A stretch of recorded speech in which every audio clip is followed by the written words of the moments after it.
Bueno, le hemos dejado acá, en las pruebas de la función renal. Y vamos a ver esta palabrita que es la depuración renal. La depuración renal lo van a asociar a eliminación, ¿ya? La depuración no es más que el volumen de plasma sanguíneo, ¿ya? Del cual se elimina por completo un desecho determinado en un minuto. Eliminación, ¿sí? ¿Para qué nos sirve saber esto? Pues prácticamente, fíjense, vamos a encontrar una fórmula. Como por supuesto va a pasar nuestros componentes por el filtrado glomerular, miren esto. La depuración renal es la filtración glomerular del desecho. Fíjense, tenemos una suma que es la cantidad agregada por la secreción tubular, porque la secreción suma, menos la de reabsorción, ¿sí? Entonces, ¿qué es lo que tenemos acá? Nosotros podemos determinar de un determinado compuesto para saber el estado de nuestro riñón a través de la depuración renal. ¿Cómo podemos hacer eso? Miren, aquí tenemos la depuración renal como fórmula, que es U, que no es más que la concentración de la urea en la orina, por B, velocidad de la diuresis, por P, que es la concentración de urea en el plasma. ¿Qué es lo que antes hacía? O algo más complicado que esto. Era prácticamente ver cuánto de tu componente entraba y cuánto salía. Ahí podías calcular la depuración renal, pero es complicado, necesitas intervenir literalmente.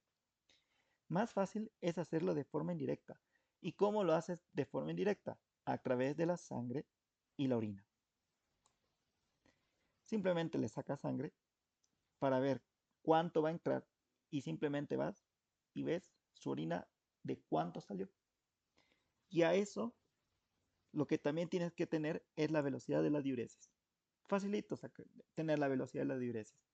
Prácticamente le pones una sonda a tu paciente y vas viendo cuánto de líquido se llena en esa sonda, ¿verdad?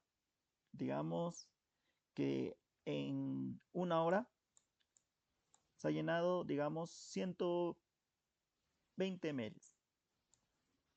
Entonces dices por minuto cuánto era.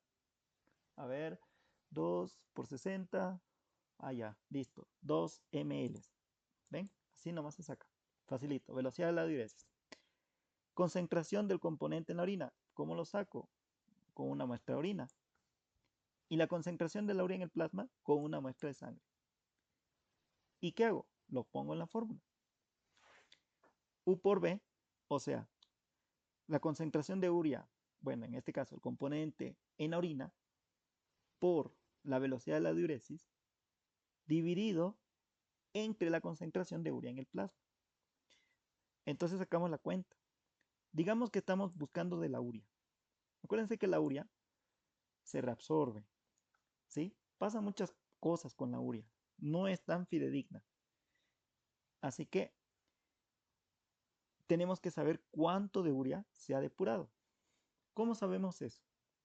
Ponemos en la fórmula, pues, 6 por 2 dividido entre 0.2 y nos va a salir 60 ml minuto. A esto tenemos que ver cuánto es nuestra tasa de filtrado glomerular. Digamos que es una persona en reposo que no tiene nada, ninguna condición anormal. Su tasa de filtrado glomerular digamos que es 125. De 60 a 125 tenemos 48%. Esto es prácticamente la depuración que tiene de la urea. De los 125, 48% corresponde a la urea. ¿Sí? Prácticamente. Entonces, para eso nos sirve.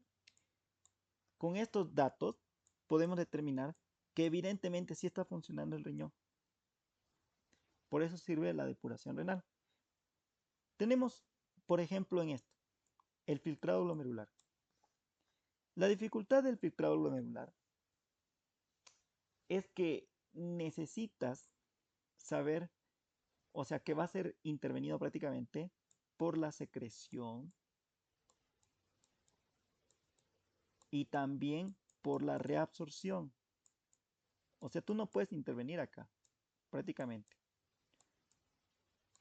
Esa es la dificultad, la secreción y la reabsorción. Pero fíjense que hay componentes que no van a pasar por estos dos, pero lamentablemente no lo tenemos en el cuerpo. Necesitamos buscar de algún componente externo.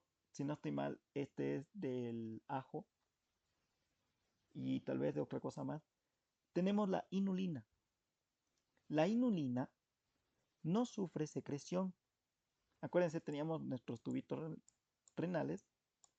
No sufre secreción, no sufre reabsorción, ninguno de los dos. Simplemente se filtra y luego se elimina. 100%. Y eso es bueno, porque fíjense, pongo la fórmula, ¿no? Tengo el de la orina, 30. Pongo la velocidad, 2. Y me falta el del plasma. Y tengo el del plasma, o sea, simplemente le saco una muestra de sangre, le saco una muestra de orina y pongo acá la fórmula. ¿Qué es lo que me va a dar? 120 ml minuto. Fíjense acá, aquí me dio 60 ml minuto de la urea. Raro, ¿verdad?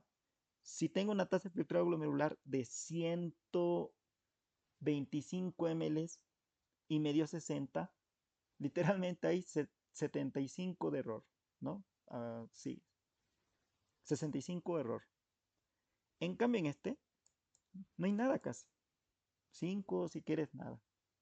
120 ml minuto. Literalmente esto es la tasa de filtrado glomerular. ¿Por qué? Porque la inulina se secreta, perdón, no se secreta ni se reabsorbe. ¿Sí? Acuérdense que esto es un componente externo. Pero, ¿qué pasa con la práctica médica? Es muy difícil hacer esto con la inulina.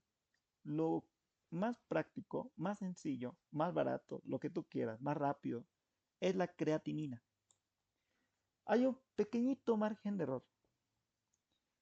¿Sí? Entonces, ¿qué es lo que tenemos con la creatinina? Ahorita acabamos de sacar de la urea. De la creatinina, lo que pasa es que la creatinina poco se excreta, poco, perdón, poco hay de secreción. Muy poquito. Se sabe muy bien que la creatinina no se reabsorbe, pero sí algo se secreta. Por eso es que si tú pones a la fórmula el de la creatinina, te va a dar 140. ¿Cómo sacas esto? Otra vez, ya sabes, tienes que tener una muestra de sangre, una muestra de orina y la velocidad. Lo pones a la fórmula y sabes que la creatinina va a tener secreción. O sea que, si te da un número de 140, tú sabes que este número es mayor. Mayor, ¿ya? Eso quiere decir que el número real es menor a 140. ¿Cuánto era el número real? Pues 120. ¿Sí? ¿Qué pasa con la urea? La urea, en vez de secretarse o lo que sea, aquí más se reabsorbe. Se reabsorbe más la urea.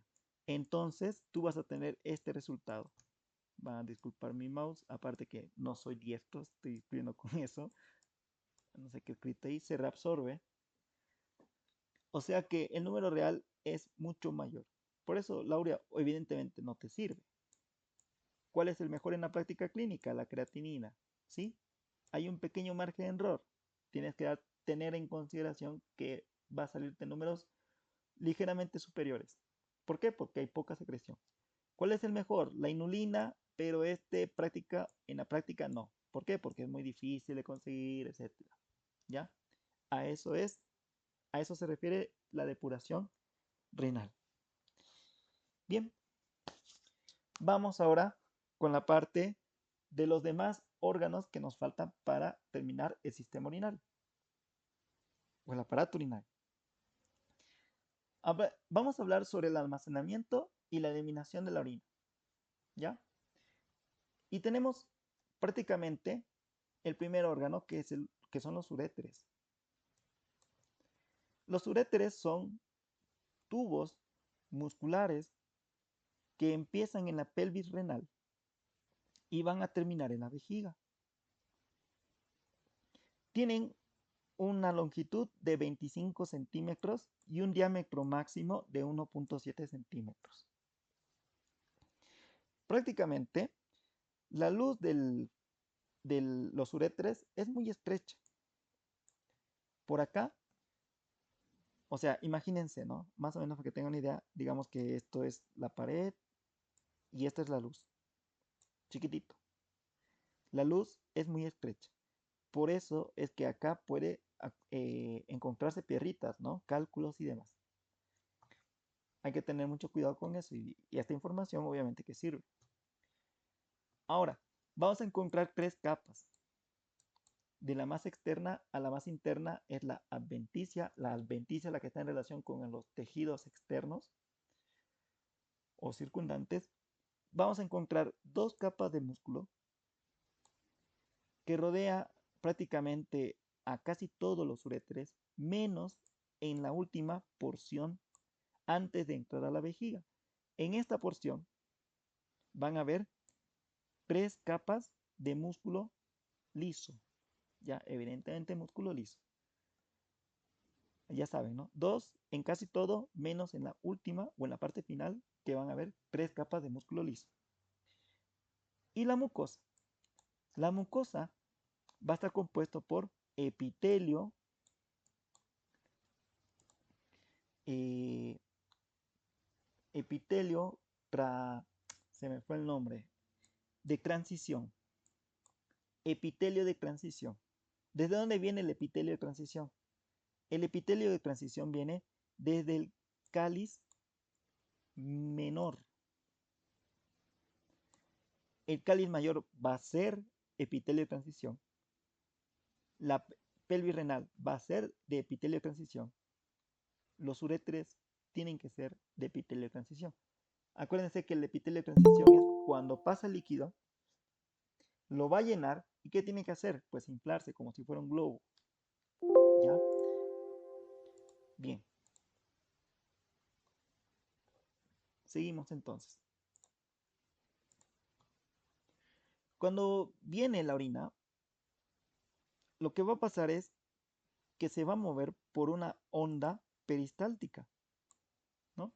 Digamos, por acá viene la orina y prácticamente va a reconocer el estiramiento de la orina. ¿Qué va a hacer? El músculo se va a contraer y entonces van a impulsar hacia abajo, pues. Esto va a ocurrir entre minuto o segundo, no en llegar, sino para que vuelva a repetirse otra onda peristáltica, ¿sí? Entonces, prácticamente es eso. Ahora veamos la vejiga urinaria. Bueno, antes que nada, si mal no recuerdo, no hay nada más, ¿no? Bien. Ah, me olvidaba de los uréteres en la parte inferior. Cuando llega los uréteres a la vejiga, no lo hace, fíjense dónde lo hace. Primero, tiene que pasar por la parte posterior de la vejiga. Luego, va a encontrarse con el muro, sí, pero no inmediatamente va a desembocar, sino que va a seguir y va a seguir y de forma oblicua, van a disculpar este mouse, recién van a desembocar. Fíjense que van a pasar un buen trayecto de la pared de la vejiga para que recién desemboquen por dentro. Lo voy a exagerar un poquito como está en el dibujo para que ustedes lo vean. Penetra la pared y va a seguir de forma oblicua descendiendo hasta pasar y llegar a la luz dentro de la vejiga. ¿Sí? Y va a desembocar así. ¿Por qué hace eso? Porque literalmente, chicos, esta mucosa, cuando tú inflas la vejiga, va a apretar esta mucosa, y eso va a servir como esfínter. Vamos a evitar que haya reflujo de la orina a través de los uréteres. ¿Sí? La propia mucosa es la que actúa cuando se llena, es la que actúa como esfínter. ¿Sí? ¿Por qué? Porque prácticamente los uréteres atraviesan la vejiga, pero de forma oblicua. Eso es primordial para saber esto. ¿Ya? Nada más. Ahora sí. Entonces, lo que tenemos es lo siguiente. La vejiga urinaria. La vejiga urinaria es una bolsa muscular. La otra era un cilindro muscular. La vejiga urinaria, ¿dónde se encuentra localizado? Se encuentra localizado prácticamente en la pelvis. Se encuentra posterior a la sínfisis del pubis. Y aparte de eso, por encima, por arriba, vamos a encontrar peritoneo. Peritoneo parietal, que va a estar cubriendo la parte superior de la vejiga, pero no lo va a cubrir todo, porque luego lo demás va a estar cubierto por, en realidad no va a estar cubierto por nada en sí, pero sí va a haber adventicia, ¿no? Que es la capa más externa de la vejiga. Lo demás, solamente la parte superior por peritoneo parietal, ¿ya? Ahora, la vejiga va a tener tres capas, pero antes que nada, lo más importante acá de conocer de la vejiga es que tiene este músculo decrusor. Este es el músculo. Es bien peculiar el músculo decrusor, el de la vejiga, ¿sí? Vamos a ver su funcionamiento de este. Después, la cuestión es que este músculo decrusor, en la parte inferior, va a crear el esfínter uretral interno, ¿ya? Acuérdense, el músculo decrusor es el que forma ese esfínter. Bien, entonces, ¿qué es lo que tenemos acá?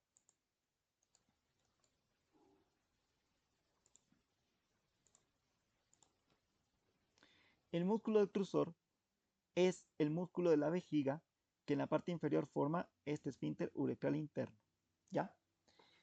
¿Qué hemos dicho? Que a nivel de la vejiga vamos a encontrar tres capas de músculos. Justamente todos estos forman el músculo decrusor.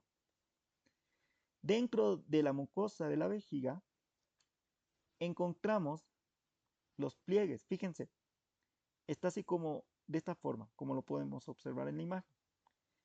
¿Para qué esos pliegues? Pues justamente que cuando se llena, esos pliegues que van a hacer se van a borrar. ¿Por qué? Porque la vejiga va a crecer, ¿no? Al crecer, esos pliegues se estiran y se pierden. Bien. Y tenemos este trígono. El trígono está compuesto por la desembocadura de los uréteres y también de la uretra, ¿sí? Esta región es un poco diferente a lo que es la mucosa. ¿Por qué? Porque en esta región es donde suele haber infección, ¿sí? Es lo primero que ustedes tienen que buscar, así con su citoscopio, buscando, ¿dónde tengo que buscar? El trígono, ahí voy a buscar infección, ¿sí? Bien.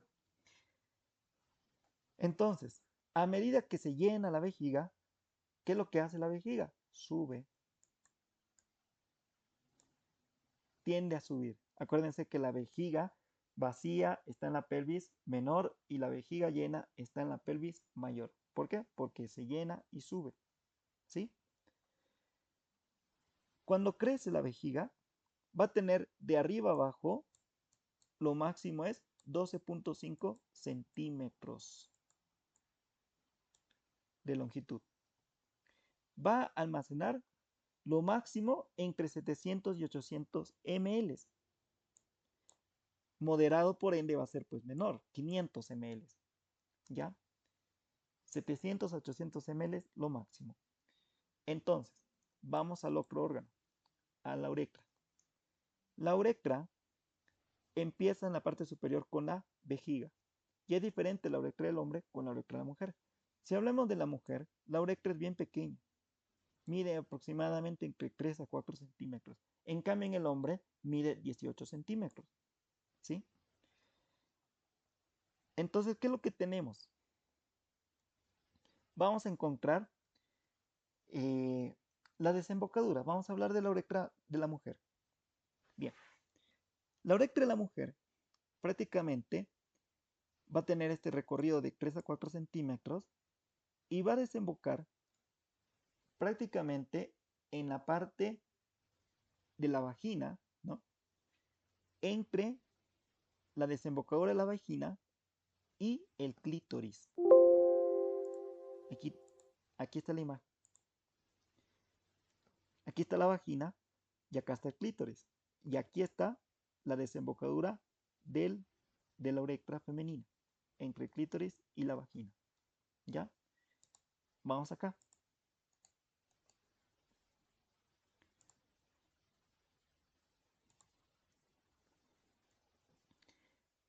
En cambio, en el hombre va a ser un poquito más complejo. ¿Por qué? Porque va a tener tres partes. La uretra prostática, que prácticamente mide 2.5 centímetros y está cubierto pues por la próstata como tal. Aquí está la uretra prostática. Está envuelto por la próstata. Es la que está en relación con la próstata. 2.5 centímetros. Luego le sigue la uretra membranosa. La uretra membranosa no es más que por donde va a pasar prácticamente por el diafragma pélvico. Acuérdense que acá están los músculos, ¿verdad? Y acá, el que está en relación con la uretra, pues es la uretra membranosa, nada más. ¿Sí? ¿Cuánto mide? 0.5 centímetros. ¿Cuánto tenemos en total? 3 centímetros. 18, 3, nos falta 15. Y justamente la uretra esponjosa tiene 15 centímetros. ¿Por qué se llama uretra esponjosa? Porque está en relación con el músculo esponjoso. ¿Sí? Ese músculo que prácticamente intervenía en la erección, ¿no? Bueno, en la eyaculación, perdón. Y en la micción también. Ahora, vamos a encontrar las diferentes mucosas. Como por acá va a pasar orina, ¿no? Al principio, al principio, el que está en la próstata, al principio, no toda la uretra prostática, pero al principio va a tener el epitelio transicional, ¿ya? Luego, la gran mayoría, desde la próstata hasta casi el final, vamos a encontrar el epitelio pseudoestratificado. Y la última parte, es epitelio pavimentoso estratificado. ¿Sí? Entonces, la primera porción se puede decir que es epitelio transicional, luego es pseudoestratificado y por último pavimentoso estratificado. ¿Ya? Acuérdense dónde están cada una. El pavimentoso estratificado al final. Pseudoestratificado casi todo. Y el transicional en la próstata prácticamente. ¿Ya? Bien. Evidentemente hay un esfínter uretral interno y externo. El esfínter uretral interno está compuesto por lo siguiente. Ya lo hemos mencionado. Está compuesto por el músculo decrusor de la vejiga. ¿Ya? El esfínter uretral interno está compuesto por el músculo decrusor de la vejiga. Esta parte es un engrosamiento del músculo decrusor. En ambos sexos está el músculo decrusor haciendo un esfínter. ¿Sí? ¿Te controla? Sí, te controla, pero como es músculo liso, lo hace de forma involuntaria. El esfínter uretral interno es involuntario, ¿ya? En ambos está formado por el músculo decrusor. Listo. En cambio, el esfínter uretral externo no es más que el, el diafragma muscular. ¿Se acuerdan que acá tenemos los músculos del piso pélvico, etcétera? Prácticamente son estos. Y ahí está el diafragma urogenital, ¿ya? Son los que hacen este esfínter uretral externo. Y el esfínter uretral externo tiene, perdón, músculo estriado, o sea que nosotros sí podemos intervenir, ¿ya? Sí podemos intervenir. La uretra del hombre tiene forma de S. Fíjense cómo es. Al principio baja, luego se dirige hacia anterior y luego hacia abajo otra vez. Fíjense que tiene la forma de S, ¿ya? Ahora, pues vamos a hablar de cómo se vacía la orina. Prácticamente para esto ocurre lo siguiente. Tenemos el músculo decrusor, ¿verdad? Y teníamos los esfínteres, los dos. Si no queremos que se vacíe la vejiga, los músculos decrusores tienen que estar relajados, ¿sí? Tienen que estar relajados, no comprimiendo, porque imagínense que ahí está el músculo, ¡pum!, se pone a comprimir. No, eso va a ir en contra, pues eso va a hacer que la orina apriete este lado y aumente la presión, etc. ¿Qué queremos? Que este músculo esté relajado, no queremos que haya orina. ¿Y cómo tiene que estar una persona que no quiere orinar? Aparte del músculo decrusor, ¿cómo están los esfínteres? Tienen que estar contraídos, pues evidentemente. Ahora, lo que tenemos que saber es la inervación. ¿Y cómo funciona todo esto? Pues vamos a tener una inervación simpática y parasimpática. ¿Qué pasa si una persona, digamos, está haciendo ejercicio? ¿Va a orinar? No. Entonces, ¿quién hace que el músculo decrusor esté relajado, los esfínteres estén contraídos? La inervación simpática, ¿sí? La inervación simpática viene evidentemente de la región lumbar. Ya sabemos que la región torácica lumbar es la parte simpática, pero esta viene de la región de la médula espinal lumbar superior y utiliza un nervio, el nervio hipogástrico. Lamentablemente acá en la representación no lo está, pero le vamos a poner que viene así un nervio que es simpático y este es el nervio hipogástrico, ¿sí? ¿De dónde viene? De la médula espinal lumbar superior. ¿Y qué es lo que va a hacer? Prácticamente va a inervar a los músculos decrusor y también al esfínter uretral interno. Y lo que va a hacer es, no va a orinar, pues, lo va a relajar el músculo decrusor y se va a contraer el músculo esfínter uretral interno, ¿ya? ¿Qué más tenemos acá? Ahora, vamos a hablar sobre el reflejo de micción involuntario, ¿ya? Un poquito de agüita quiero tomar.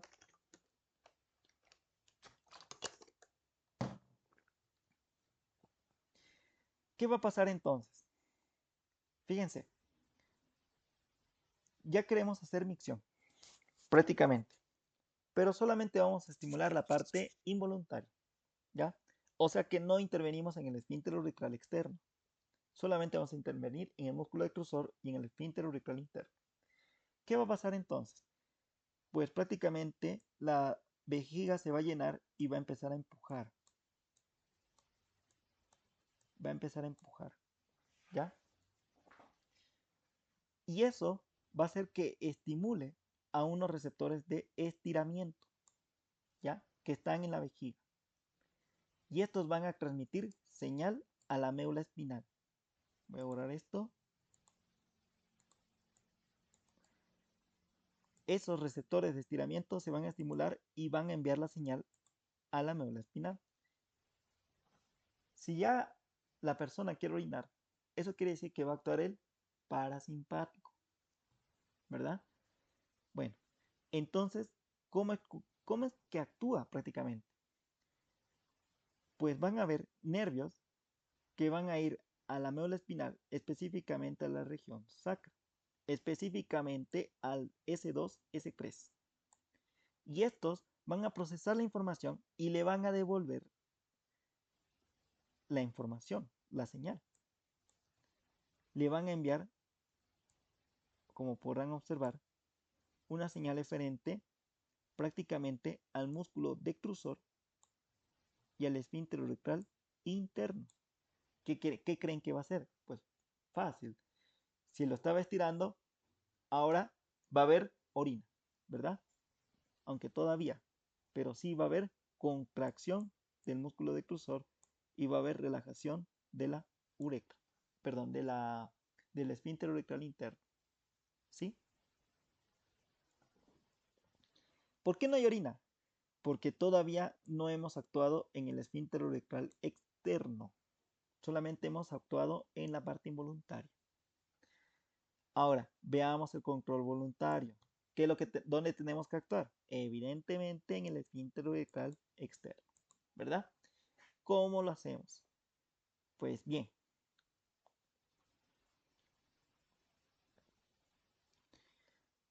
por si acaso, el reflejo de micción, ¿no? Ya se puede estar presentando en 200 ml o más. Acuérdense que lo máximo es 700 800 ml. Con 200 ya puede haber esa sensación de querer ir al baño prácticamente, ¿sí? Así que eso. ¿Qué va a pasar con el control voluntario? Aquí está un poco raro como lo pone el libro, porque te explica una forma y luego te lo pone esto en la imagen, ¿sí? Pero antes que nada, vamos a hablar de un poquito de qué pasa si no hay el control voluntario. Evidentemente va a dominar el involuntario. ¿Y en quiénes ocurre esto? Esto va a ocurrir en niños pequeñitos, bebés. ¿Qué es lo que pasa con los bebés? Pues prácticamente, como no saben ir al baño, se van a orinar, pues. ¿Por qué? Porque prácticamente no tienen controlado el músculo esfínter uretral externo, porque no hay control voluntario. Simplemente se les va a llenar la vejiga, lo van a vaciar, ¿sí? Porque eso es lo que hace el reflejo de micción involuntario. Acuérdense, está dado por S2, S3, ¿ya? ¿Y en quiénes más ocurre esto? Pues en personas que han tenido lesión medular. Imagínense, ¿no? Imagínense que han tenido una lesión medular y solamente va a predominar el control o el reflejo de micción involuntario, ¿sí? Traumatizados también la vamos a poner, ¿ya? Ahí, trauma. Bien, vamos con el control voluntario. Evidentemente, estos receptores de estiramiento, ¿ya?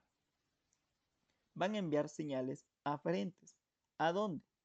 Van a enviarlo a la protuberancia. Hasta arriba, hasta tu tronco encefálico. En la protuberancia ahí tenemos el control de la micción, el centro de la micción, ¿sí? El centro de la micción, ahí está, en la protuberancia. Y a esa mismo centro de la micción también le van a llegar fibras de la amígdala y el cerebro. ¿Qué te indica que llegue de la amígdala?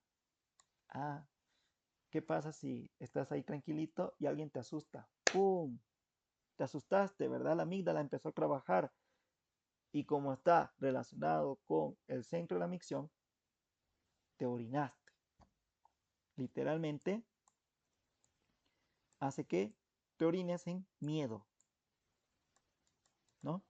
En cambio el cerebro, imagínate tú, estás en el instituto, ¿verdad? El doctor te está dando la clase, está bonita la clase. ¿Y tu cerebro qué te dice? Bueno, tienes ganas de orinar, pero no estamos para hacer eso. Queremos atender. De forma voluntaria tu cerebro está actuando prácticamente. Te dice, bueno, terminó la clase, boom, al baño, ¿sí? ¿Gracias a quién? Al cerebro, ¿no? Al cerebro. Prácticamente para eso es, pues. El centro de la micción entonces va a recibir tanto de la amígdala como del cerebro, ¿sí? Señales para procesar, ¿no? Acuérdense que también estas fibras de van a enviar señales aferentes, ¿no? Prácticamente. Bueno, seguimos entonces.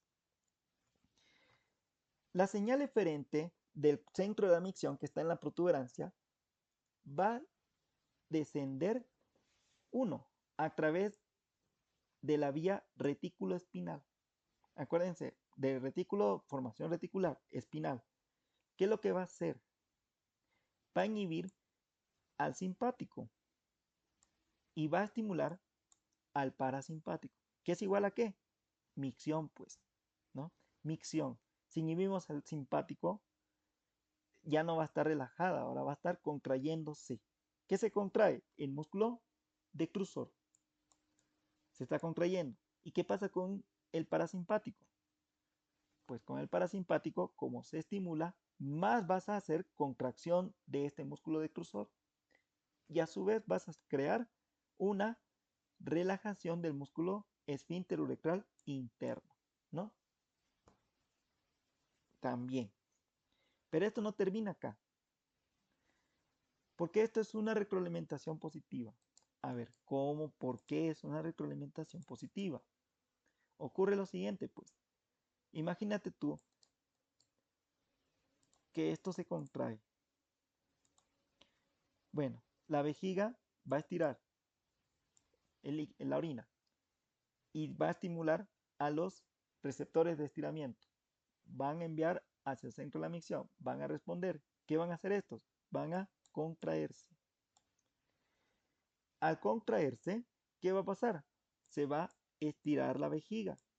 ¿Y qué va a hacer? Señal aferente. ¿A dónde? Centro de la micción. Otra vez. Se dan cuenta que esto es una retroalimentación positiva. Cada vez vas a tener más y más ganas de ir al baño, ¿no? Y tenemos otra, que es la vía córtico-espinal. Acuérdense, esto viene de la corteza. Ya no viene tal cual de la médula, perdón, de la protuberancia. Entonces, de la corteza acá a la médula, ¿para qué? Para actuar en el esfínter uretral externo. Fíjense que les he dicho que corteza es tu conciencia, ¿verdad? Prácticamente eres consciente ya de las cosas. Entonces, tú dices, bueno, hay que ir al baño porque, no sé, porque tal vez voy a viajar y como voy a viajar 100 kilómetros, tengo que ir al baño para no estar frenando pues en el auto, aunque no tenga ganas, pero ahí está. Tú dijiste, bueno, vamos a ir.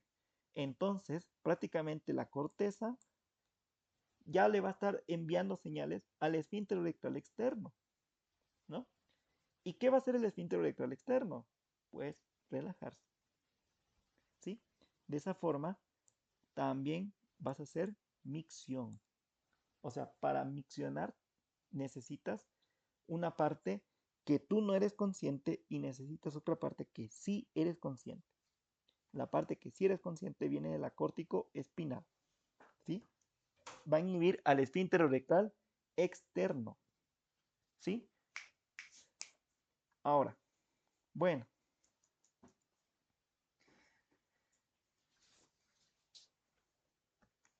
¿qué es lo que tenemos acá?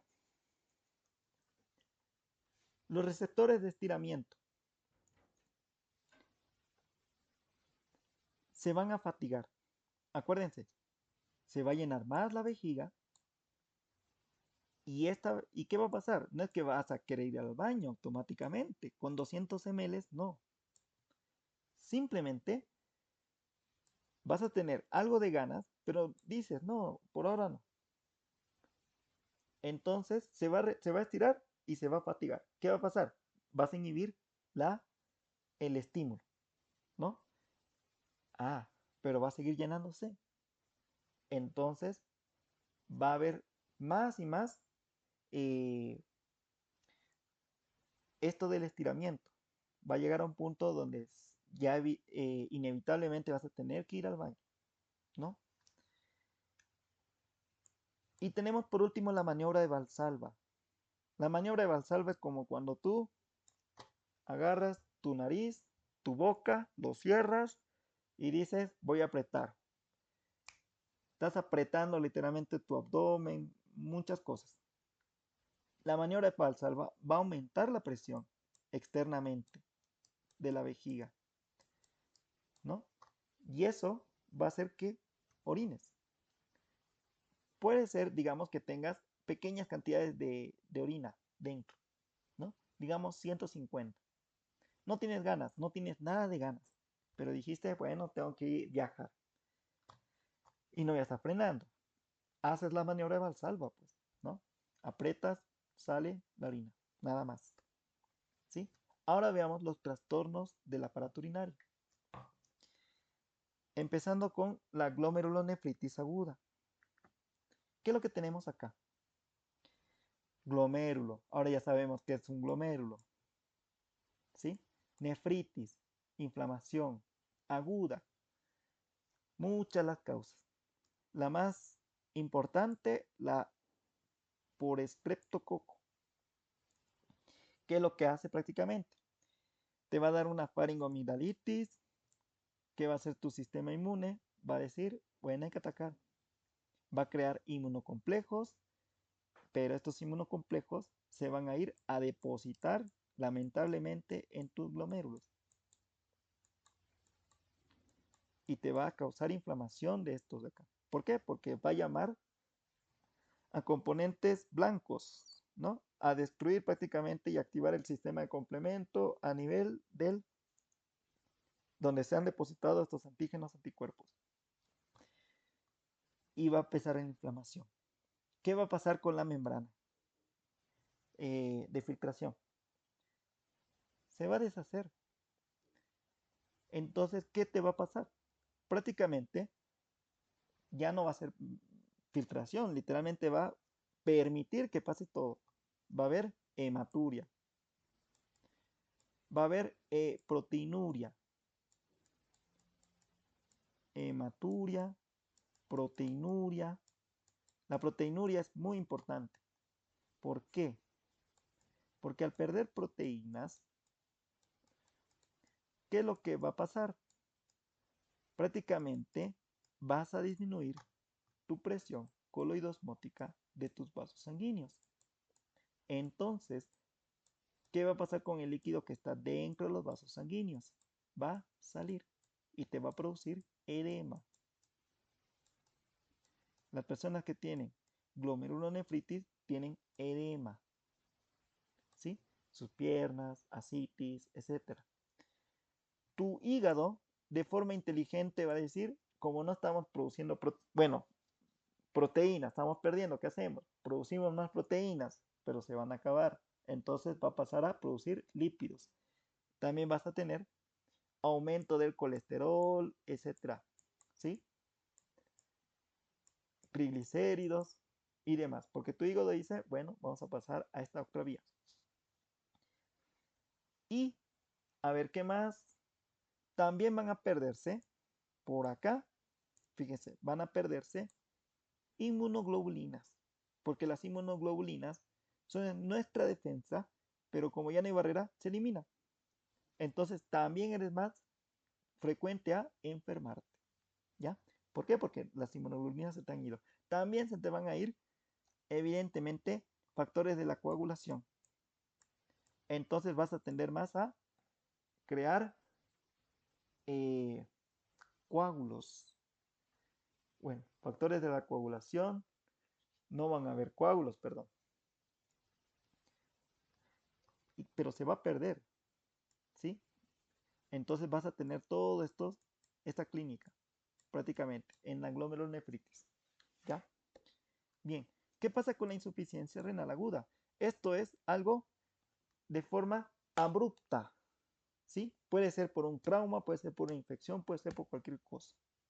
La cuestión es la siguiente, chicos.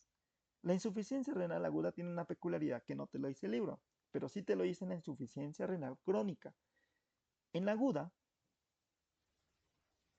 no, el daño acá no es irreversible, es reversible, ¿sí? Claro que depende del estado del riñón, ¿no? ¿Qué pasa si te dan un balazo? Pues ahí ya fue, ¿no? Pero si, digamos, has contraído una infección y ves que tu riñón está empezando a fallar, todavía es reversible, ¿ya? Para que ustedes se acuerden. Muchas las causas, no hace falta, ¿no? Traumatismos, infecciones, fármacos, etcétera. En la insuficiencia renal crónica, aquí sí te lo dice la palabrita. Obviamente esto es de tiempo porque es crónica y es irreversible. Esta sí es irreversible. Acá el daño ya está hecho, ya no hay vuelta atrás. Tendrías que hacer otras cosas. Prácticamente es entrar a diálisis, ¿ya? Esa es la peculiaridad del daño irreversible. Ya saben, por mucho tiempo, una insuficiencia renal aguda puede pasar a ser una insuficiencia renal crónica. Y ahí ya es irreversible. La hidronefrosis. Hidro, agua. Fíjate que la orina prácticamente tiene que pasar normalmente, pero ¿qué pasaría si hay una piedra, un coágulo? Ah, como no pasa la orina, pero se sigue llegando de los túbulos, esto va a aumentar la presión. Al final, ya esto no tiene sentido. Prácticamente vamos a tener este sentido de líquido. ¿Qué va a pasar con tus riñones? Prácticamente se van a ahogar. Va a tener mucho líquido dentro, ¿no? El filtrado glomerular ya no va a ser eficiente. ¿Por qué? Porque ya va a tener una presión hidrostática enorme en la cápsula, en el espacio de Bowman. Entonces, ya no va a haber filtrado glomerular. ¿Esto es peligroso? Sí, es peligroso. Por eso, uno, para que ustedes vean, miren cómo un cálculo te puede matar, prácticamente. Te puede hacer que tengas mucho dolor, pero el peligro también está en que tu riñón va a tener hidronefrosis. ¿Qué lo causa? Principalmente bloqueos, ¿no? Como cálculos biliares. Entonces, prácticamente tu riñón va a crecer de líquido, ¿no? Y va a fallar después a la larga, ¿no? Evidentemente vas a tener mucho dolor, etcétera. Acuérdense que esto es uno de los... La hidronefrosis no, pero sí los cálculos sí son muy, muy, muy dolorosos, chicos. ¿Ya? Bien. Esa es la hidronefrosis, cuando hay líquido en los riñones. Nefroptosis. Esto ya lo hemos visto. Normalmente los riñones están en T12 a L3. Pero ¿qué va a pasar con, digamos, con la grasita que está rodeando a los riñones? ¿Se acuerdan que teníamos tres capas, verdad? Era la fascia renal, la cápsula adiposa perirrenal y teníamos la cápsula fibrosa. ¿Qué pasa si tú eres una persona flaquita? No tienes tejido adiposo. Entonces, esa cápsula adiposa perirrenal va a ser pequeña. Vas a perder esa capacidad que tiene tu riñón de quedarse a esa altura. Entonces, tus riñones van a decaer. Esto ocurre en personas flacas. ¿Sí? ¿En quiénes más ocurre? Ocurre, por ejemplo, en personas que, bueno, que han tenido algún trauma o que están caminando mucho, hacen, por ejemplo, conducen mucho y están ante vibraciones, etcétera. La nefrotosis no es más que la caída del riñón. ¿Es peligroso? Sí, es peligroso. ¿Por qué? Porque al caer tu riñón, prácticamente puede hacer que una estructura lo muerda, ¿no? Por ejemplo, puede hacer que los uréteres se enrollen o también que una arteria o la vena también se enrollen. Entonces, eso es peligroso, ¿sí? Hay que tener cuidado con la nefroptosis. ¿En quiénes ocurre? Personas flacas, personas que caminan y que están sometidos, por ejemplo, a vibraciones, ¿no? Como por ejemplo cuando manejan mucho tiempo moto. Ahora veamos el síndrome nefrótico. Yo me acuerdo por lo siguiente, chicos. Yo sé que hay un síndrome nefrítico, ¿ya? Hay un síndrome nefrítico y siempre ponen, ustedes pueden buscar nefrótico versus nefrítico. ¿Cómo diferenciamos? Te ponen, ¿no? Yo me acuerdo por una palabra. Nefrótico, nefrótico. Prácticamente me suena a proteinuria. Eso es lo único que tienen que saber. Nefrótico, proteinuria. ¿Por qué hay proteinuria? Ah, resulta que la membrana de filtración ya no está correspondiendo, ya no está funcionando correctamente. Entonces la proteína va a tender a entrar a este espacio. Ahora sí mucho. Y la proteína, ¿qué es lo que va a hacer? Prácticamente, al irse, ¿no? Vas a perder muchas cosas. Y es prácticamente como la glomerulonefritis que hemos hablado anterior. Cuando se va la proteína, vas a disminuir tu presión coloidosmótica. Por ende, el líquido de los vasos sanguíneos va a salir y vas a tener edema. Es un clásico del síndrome nefrótico, el edema. Luego, vas a tener, por ejemplo, pérdida de los factores de la coagulación, ¿no? Se van a perder. ¿Qué más vas a perder? Inmunoglobulinas. Inmunoglobulinas.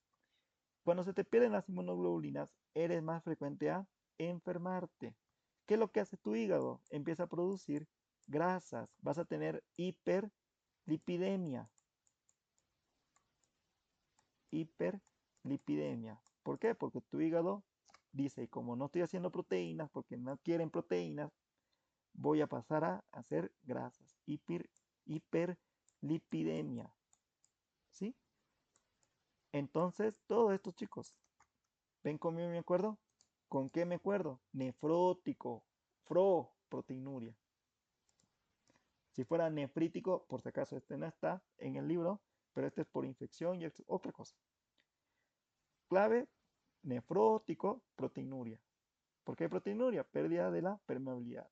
Y prácticamente, bueno, pérdida, perdón, de la membrana de filtración. Y hay todo esto, por ende, todo esto.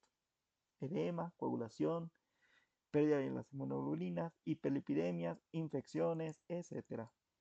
¿Ya? Síndrome nefrótico. Seguimos. Incontinencia urinaria. La incontinencia urinaria es esa incapacidad de que la persona tenga control sobre su micción. ¿Ya? Hay muchas causas. Pues te voy a decir prácticamente las. Es, es que literalmente si sabes anatomía, sabes las causas, ¿no? Por ejemplo, tienes ahí tu vejiguita. Ah, habrías tenido un músculo declusor que está funcionando como esfínter interno. ¿Qué pasa? ¿Qué pasa si el músculo declusor dice, bueno, eh, es muy delgado o por ahí fue manipulado por alguna intervención quirúrgica? Entonces puedes tener por una incompetencia prácticamente de los esfínteres. Otro, tu vejiga puede ser muy reactiva, ¿no? ¿Cómo? Pues prácticamente al mínimo estiramiento, tu músculo extrusor de la vejiga se va a contraer y prácticamente va a aumentar mucho la presión dentro de esta vejiga, ¿no? Y va a provocar micción. ¿Qué pasa en las mujeres que hacen parto y les han hecho una... Ah, se me fue el nombre esto de con las tijeras para que aumente el parto del bebé, es el epi... Ah, se me fue el nombre. Pero se les cortan el músculo del diafragma pélvico, ¿no?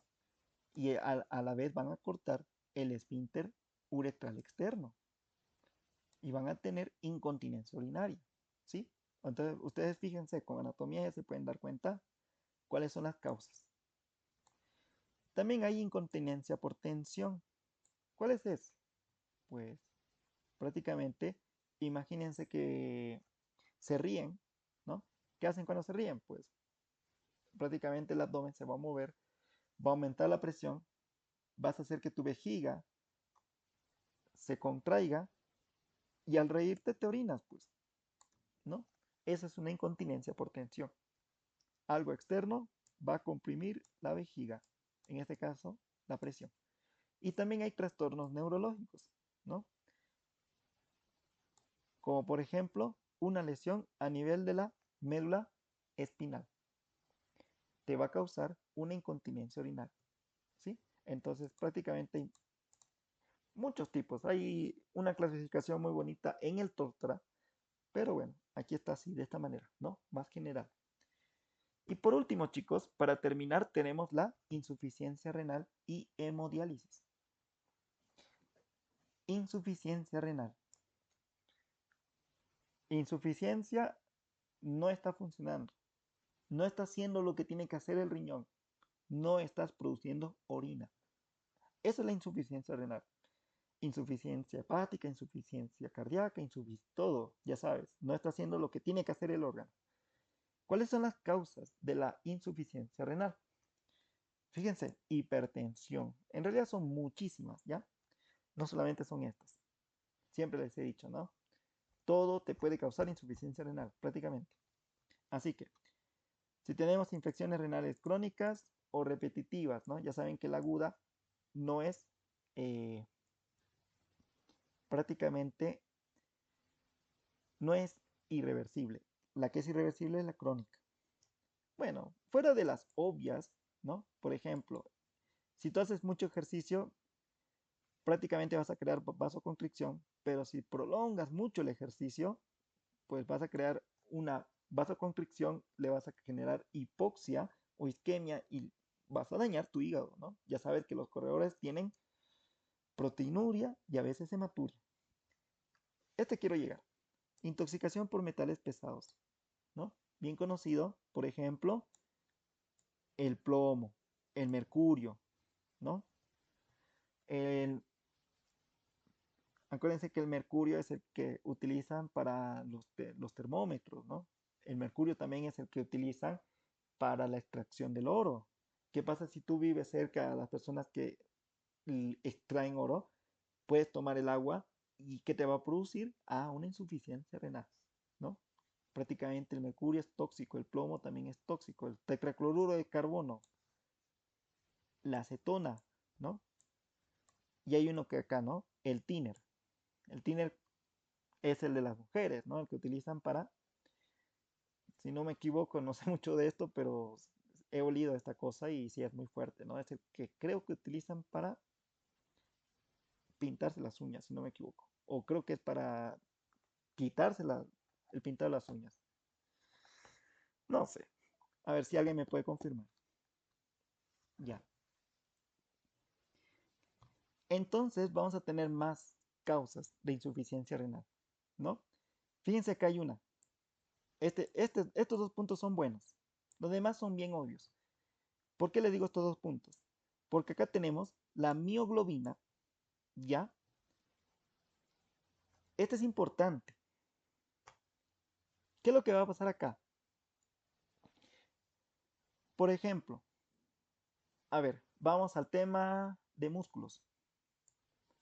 ¿Qué pasaba si tú agarras tu piernita bonita, hermosa, y lo aprietas?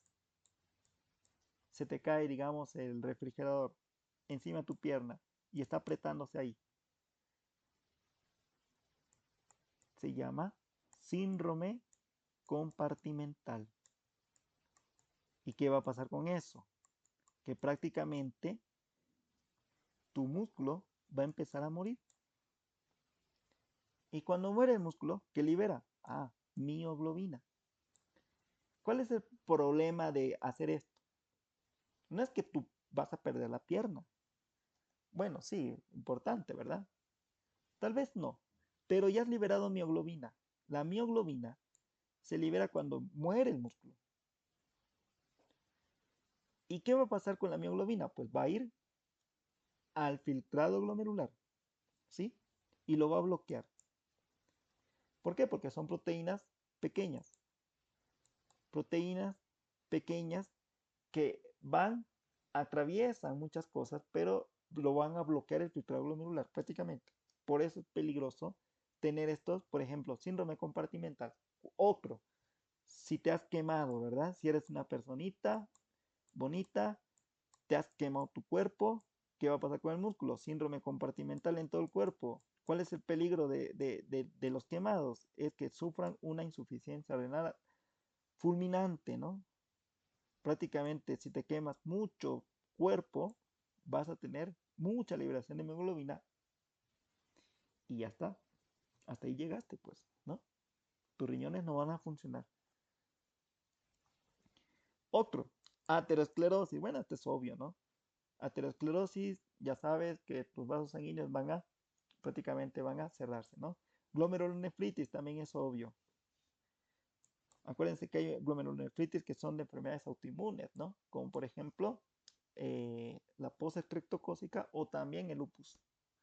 Ahora, ¿qué pasa si la diuresis cae hasta 30 ml hora? Te puede producir azoemia y acidosis. ¿Ya? Aquí faltan más cosas de la diapo, así que veamos. Una persona, miren este dato bonito, puede vivir con la tercera parte de un riñón. O sea, tenemos dos riñones, ¿verdad? La tercera parte de un riñón. ¿Puede vivir? Sí. ¿Va a tener limitaciones? Obvio que sí, pero puede ser. Si tú pierdes el 75% de tus nefronas, pues ahí está, ¿no? Si tú pierdes el 75% de tus nefronas, tu diuresis va a caer a 30 ml hora. Te va a producir azoemia y acidosis. Ah, pero yo quiero que vean este dato, chicos. Necesitas una pérdida importante de los riñones, para tener esto. Si tú tienes, por ejemplo, 50%, no pasa nada. Vas a vivir sin síntomas. Es más, te pueden quitar un riñón, ¿verdad? Y lo puedes donar. No pasa nada, chicos. Bueno, claro que sí pasa, por si acaso. Pero respecto a este tema, no pasa nada. Necesitas unas pérdidas muy importantes de riñón, ¿sí? Con 75%, algo ya empieza a ver, ¿no? Azoemia y acidosis. Si tú pierdes 90%, ya estás fregado. Aquí ya necesitas dializar, ¿no? Porque vas a tener uremia. Ya sabes, la uremia, hay vómitos, diarreas, disnea, insuficiencia cardíaca, etc. Y generalmente cuando hay pérdida de la función renal, obviamente vas a tener anemia. ¿Y qué necesitas dar? Eritropoyetina, ¿verdad? ¿Por qué? Porque la eritropoyetina lo produce el riñón. Y para solucionar todo tenemos la hemodiálisis, ¿no? La hemodiálisis es como decir un riñón artificial. Y acá en este caso, en realidad diálisis, riñón artificial. Hemodiálisis, pues acá incluimos a lo que es los vasos sanguíneos, porque vamos a ver que hay otro tipo de diálisis igual. Entonces, la hemodiálisis, chicos, te van a conectar a una máquina. ¿Qué es lo que hace? Prácticamente, les voy a contar. No es que, bueno, necesitas hemodiálisis, ahorita vamos, te llevamos. No, mentira. Te van a hacer primero una cirugía. Van a hacer que tu arteria se una a tu vena. Así. Aquí no hay capilares, son una arteria radial con la vena. Necesitan cirugía, necesitas hacer esta anastomosis, ¿ya? Entonces te van a conectar una manguerita. Prácticamente te lo van a conectar a tu arteria, va a pasar por la máquina y lo va a devolver a través de la vena. ¿Ya? Esta máquina de hemodiálisis va a tener una membrana, ¿ya? Una membrana de filtración. Vamos a encontrar el líquido de diálisis. Entonces, ¿cómo es esto? Prácticamente de tu arteria va a llegar a la máquina y va a pasar por todo esto que es la membrana de filtración. Los componentes que son abundantes en tu cuerpo y que son de menor concentración al líquido de la diálisis, los más concentrados que estén en la sangre, más que el del de la diálisis, se los va a eliminar. Prácticamente va a venir por acá y se los va a eliminar. ¿Ya? ¿Cuáles son? Por ejemplo, la urea. Evidentemente, si estás dializando, estás produciendo urea. Si no están funcionando tus riñones, cuando vayas a tu siguiente sesión de diálisis, pues vas a encontrar urea muy elevada. El potasio también va a estar muy elevado. Y esos componentes van a ser eliminados, ¿ya? Por la máquina. Pero hay componentes que puedes poner tú al líquido de la diálisis. Por ejemplo, la glucosa, electrolitos, fármacos. Lo puedes poner, ¿ya? No son obligatorios, depende del paciente. Y pues bueno, ¿a dónde lo pones? Al líquido de la diálisis. Ahora, también puedes encontrar, como no está orinando, pues el paciente, evidentemente suelen estar con excesos de agua. También esta máquina hace eliminación del exceso del agua. Y como no funcionan tus riñones, no hay eritropoyetina. Sueles ponerle eritropoyetina a tu paciente renal. Doctor, ¿para qué es? Pues nos vas a estudiar, ¿no? Con palos acá. Eritropoyetina para la formación de sangre, pues. Riesgos y sesiones. ¿Cuáles son los riesgos de la hemodiálisis? Bueno, los riesgos es que tienes más tendencia a infectarse. Tienes más tendencia a la infección, ¿no? Necesitas una serie de medidas antisépticas, necesitas mucho tiempo, la verdad, entre 4 a 8 horas por sesión, ¿sí? Cada 2 días. Si es lunes, haces el miércoles y luego el viernes y así sucesivamente. Bueno, no es que el viernes vas a hacer el domingo. Lamentablemente no es así. Del viernes vuelves a hacer el lunes y otra vez así, ¿no? Los del martes al jueves, los del jueves al sábado y sábado, martes otra vez. Entonces, eso es lo que tienes que hacer como sesiones. 3 veces por semana, ya y ya. No es que los que hacen hemodiálisis ya están destinados a utilizar esta máquina, no. Hay algunos que, por ejemplo, tienen una lesión renal aguda, necesitan de la hemodiálisis, les hacen la cirugía y luego, como es reversible, les quitan la máquina y ya están normal. ¿Ya? Y para terminar, chicos, tenemos la diálisis peritoneal. ¿Ya? Prácticamente, esta de acá es más cómoda, pero es menos eficiente. Es más cómoda, ¿por qué? Porque no necesitas ir a sacar ficha, es más económica. No necesitas perder tu tiempo en hospitales, no, lo puedes hacer ¿dónde? En tu casa. Por eso es ambulatoria, ¿sí? Entonces, es más práctica, pero es menos eficiente, pero también tienes mayor riesgo de infección, ¿ya? Es menos eficiente porque no vas a eliminar, como en la otra, muchos excesos de componentes. Así que quedamos con eso. ¿Cómo funciona? Pues prácticamente tenemos el líquido de la diálisis, tenemos la bolsa. Lo que hacemos es, ya tenemos un tubo que ya lo han conectado, ya te han hecho el procedimiento y está conectado a tu cavidad abdominal. ¿Qué pasa? Tú metes esta solución, haces que entre, ¿no? Y prácticamente vas a tener 2 metros de esta membrana peritoneal que va a funcionar como el filtro. Prácticamente lo que está acá adentro se va a absorber y otros componentes se van a eliminar. Por ejemplo, ¿qué pasa si tienes urea? Necesitas eliminarlo, pues. Los componentes van a eliminarse y van a ir al líquido. Y hay componentes como la glucosa que van a entrar, depende de la necesidad del paciente. Entonces, vas a dejarlo así por aproximadamente 40 a 1 hora. ¿Y qué tienes que hacer? Prácticamente agarrar una bolsita de salida, conectarlo y vaciarlo.